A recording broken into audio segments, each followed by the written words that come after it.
Hi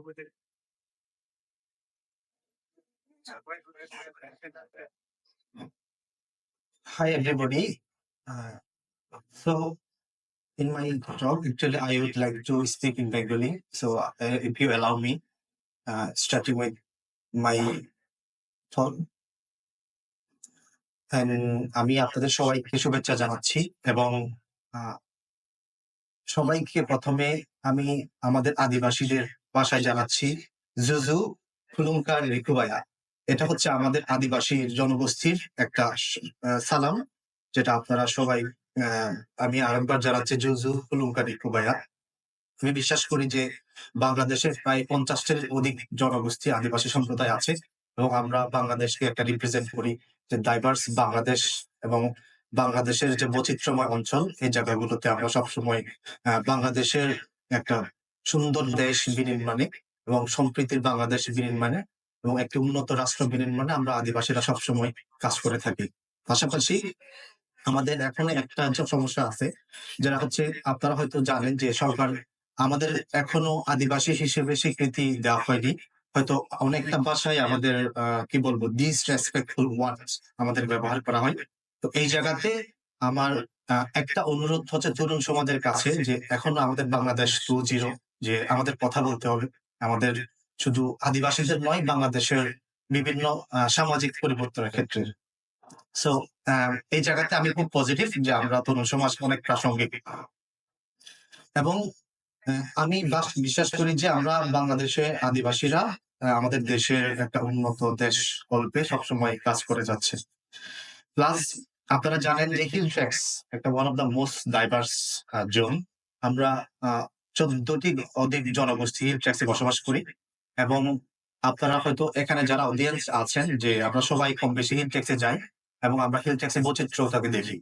কিন্তু hill ট্র্যাক্সের কিছু আমাদের সমস্যা রয়ে গেছে, যেটা হয়তো আপনাদের দেখেন না, যেটা হয়তো আমরা লাস্ট আমার 7 বছরের অভিজ্ঞতায় আমি বলতে পারি যে হিল ট্র্যাক্সে এই সমস্যাগুলো ফেস করি।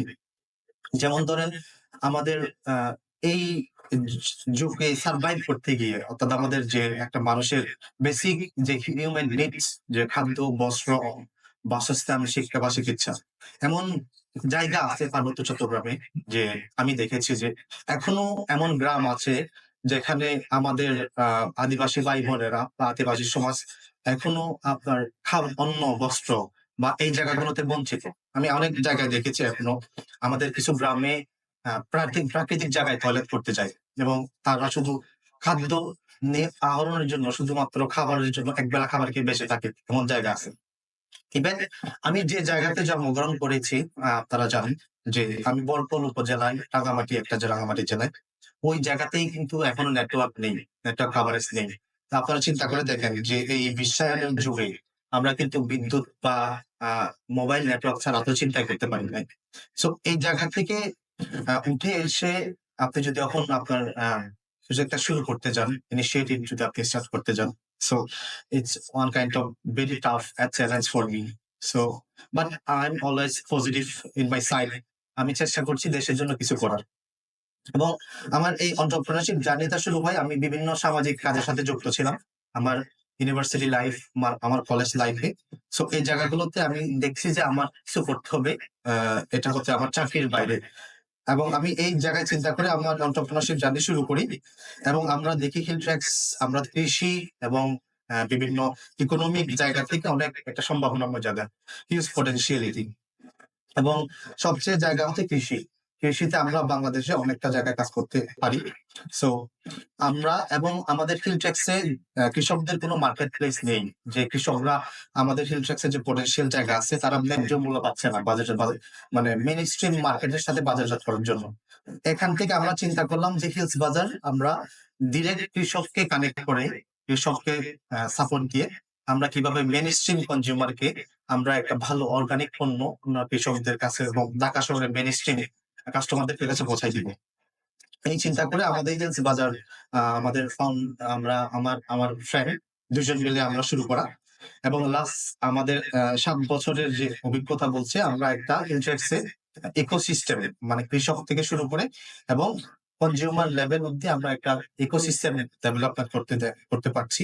যেটা আমাদের জন্য এই ৭ বছরের অনেক চ্যালেঞ্জিং ছিল এবং আমরা এখনো স্ট্রাগল করছি এই জায়গাগুলোতে।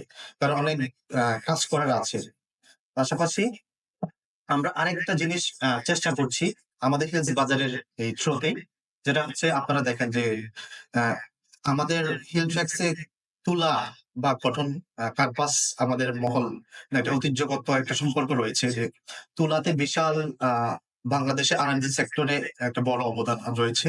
আমরা দেখি আ প্রায় ১০,০০০ প্লাস কৃষক আছে যে তুলা চাষী।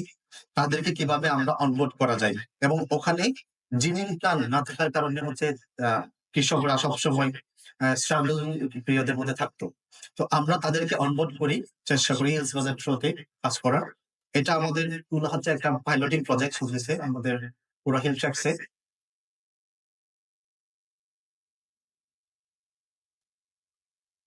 সো এই তুলাটাকে আমরা আরেকটা আমাদের পজিটিভ জিনিস চিন্তা করে আমরা এই তুলাটাকে তুলা নিয়ে কাজ করি। আপনারা জানেন যে আমাদের প্রায় ৫০,০০০ এর অধিক আমাদের R&D সেক্টরে ইন্ডিজিনাস কমিউনিটি থেকে R&D সেক্টরে কাজ করে অর্থাৎ গার্মেন্টস কর্মী। হ্যাঁ, যখন এই এখন বাংলাদেশে আর কিছুদিনের মধ্যে হয়তো 4th ইন্ডাস্ট্রিয়াল রেভলিউশন এর একটা বড় ধাক্কা আমরা খাবো। যেখানে যে ৫০,০০০ আ কর্মী আমাদের হিল ট্যাক্স থেকে কাজ করে, তারা হয়তো দিন শেষে চাকরিচ্যুত হয়ে আমাদের হিল ট্যাক্সে ব্যাক করবে। এবং আমরা এখন যুব সমাজ বা শিক্ষিত সমাজ আমাদের কিন্তু বেকারত্ব হিউজ। তারা যদি হিল ট্যাক্সে যায় আসলে তারা কি করবে?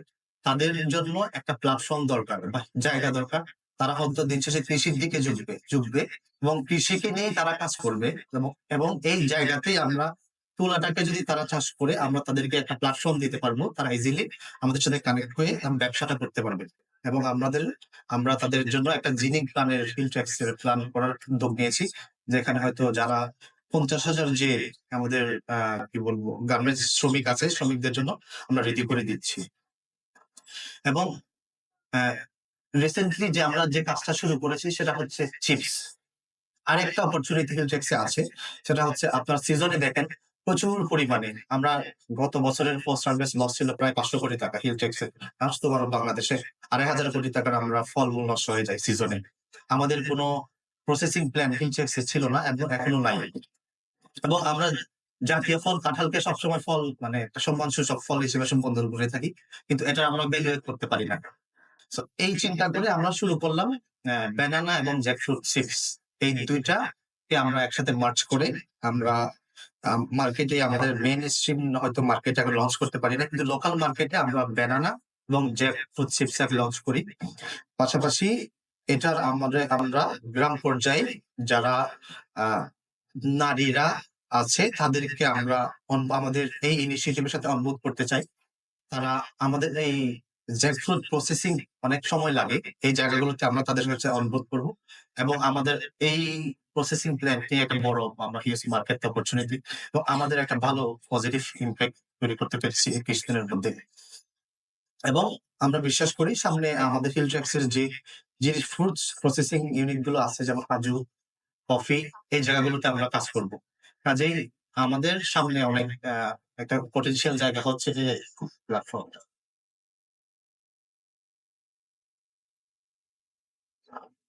দেখেন, এইটা হচ্ছে আমাদের পুরো ওভারঅল আ আমাদের বিজনেস ইনিশিয়েটিভ।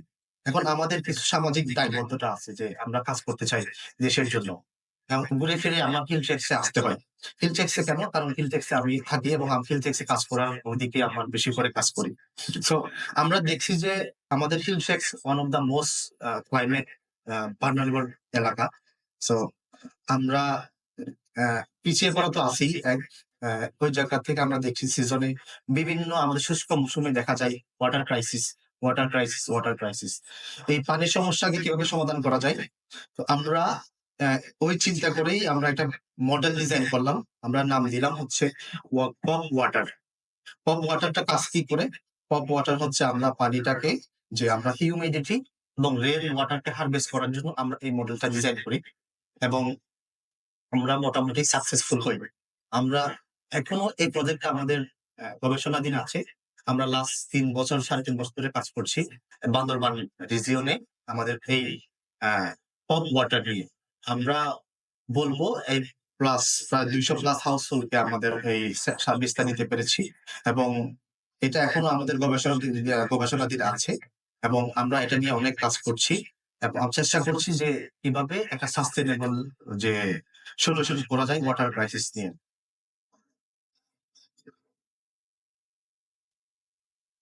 সো আমার entrepreneurship এর জায়গা থেকে যেটা বলব যে আ আপনারা আ জানেন আমি কি বলবো? লাস্ট ৮ বছরের আমার এই অভিজ্ঞতায় আসলে আমার ব্যবসার অভিজ্ঞতায় যে সমস্যাগুলো আমি ফেস করেছি বা যেগুলো আমি চেষ্টা করি সবসময় ওভারকাম করার পজিটিভ থাকা।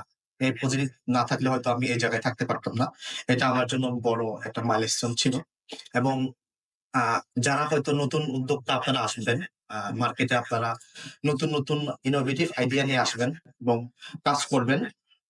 তাদের জন্য আমার জাস্ট আ একটা এটা হয়তো আপনার উপদেশ বলব না, শেয়ার করা, অভিজ্ঞতা শেয়ার করা যে আমি যে জিনিসটা সবচেয়ে করি সেটা হচ্ছে লেগে থাকা।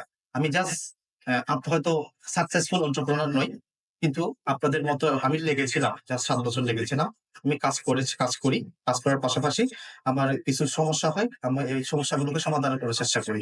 এই ৭ বছরের অভিজ্ঞতায় আমার এই কনফিডেন্ট যে জায়গা থেকে আমি শুধু লেগে থেকে আজকে আমাদের এই কয়েকটা ইনিশিয়েটিভ আমরা দাঁড় করাতে পেরেছি। পাশাপাশি অ্যা হয়তো বিজনেসের কিছু স্কিল দরকার। এই যে স্কিলগুলো তো অবশ্যই যারা নতুন ব্যবসায়ী আসবে বা উদ্যোক্তা আসবে, এই অবশ্যই আপনাদেরকে এই জিনিসগুলো আ স্কিল গুলো আপনাদেরকে গ্যাদার করতে হবে। প্লাস যে জিনিসটা আমার সবচেয়ে আমি মনে করি আমি আমার ব্যবসায় বা আমার ইনিশিয়েটিভ এ আমি যে জিনিসগুলো ক্ষুদ্র কাজ করেছি সেটা হচ্ছে আমি প্রত্যেকটা নাম্বারস আমি ইমপ্যাক্ট এর জায়গাতে আমি নাম্বারস গুলোকে সবসময় শ্রদ্ধা করতাম। I respect always numbers whatever it is আমি যদি ৳১০ আমি রেভিনিউ করি সেটাকে আমি সবসময় শ্রদ্ধা করতাম, সম্মান করতাম। আমি যদি ১০ জন কাস্টমার পাই সেটাকে সম্মান করতাম। এই জিনিসগুলো আমি খুবই কাজে লাগিয়েছি। প্লাস হচ্ছে আর কিছু জিনিস হয় যেমন হ্যাঁ, আমার ব্যবসাতে ফান্ড রেইজ করতে গিয়ে কিছু সমস্যা দেখা দেয়। যেমন হচ্ছে মানি ম্যানেজমেন্ট এর জায়গা থেকে আমি অনেক আ কি বলবো? অনভিজ্ঞ ছিলাম। আমি এক্সপেরিয়েন্স ছিল না। তো আমার দেখা গিয়েছে এই জায়গাতে এখনো পর্যন্ত আমার কিছু সমস্যা দেখা দেয়। মানি ম্যানেজমেন্ট এর জায়গা থেকে আ আমি বলব এই জায়গাগুলোতে খুবই গুরুত্বপূর্ণ একটা অংশ। কাজেই আপনারা যারা নতুন ব্যবসায় আসবেন, এই জিনিসগুলোকে খেয়াল রেখে আসতে হবে। এবং বিশেষ করে আমরা যারা নিম্ন মধ্যবিত্ত বা মধ্যবিত্ত জায়গা থেকে আসি ব্যবসাতে, আপনাদের সবসময় আ কিভাবে সারভাইভ করা যায় আসলে।